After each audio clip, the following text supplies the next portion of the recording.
From cobblestones to tombstones, every inch of the French Quarter is steeped in history. At Antoine's, the oldest family-run restaurant in the United States, history comes alive in the form of a menu that hasn't changed in a century. One signature dish on that menu is oysters, baked in a sauce that's the color of money and as rich as a Rockefeller. The waiter won't tell you what's in it. That's the whole thing. The actual ingredients of it are still held as a family secret.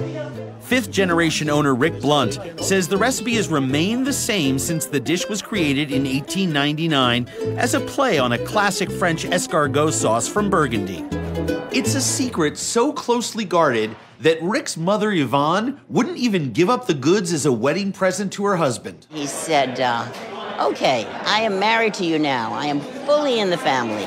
No more excuses. Tell me the secret of oysters, Rockefeller. I said, David, I love you more than anything in this world, but I'm going to wait to see how you work out before I tell you the secret of oysters, Rockefeller. Only 3 people in the world know how to do oysters, Rockefeller, and I'm one of them. Chef Mike Regua has been at Antoine's for over 40 years, dishing up as many as 3,600 oysters a week. Like gumbo and so many other Creole classics, Oysters Rockefeller starts with a roux. Then Regua adds a top-secret mix of finely chopped greens. It takes 1 day just to grind the greens up. And the greens is a combination of parsley, celery, green onion, and I won't tell you the rest. And it don't have spinach in it. You heard it from the chef himself. If your Oysters Rockefeller has spinach in it, you're eating an imitation. That's news to some of Antoine's more outspoken diners.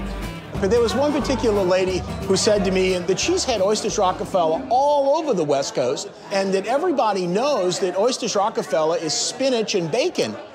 No spinach, no bacon. Just some seafood stock for volume and breadcrumbs to help bind the sauce together.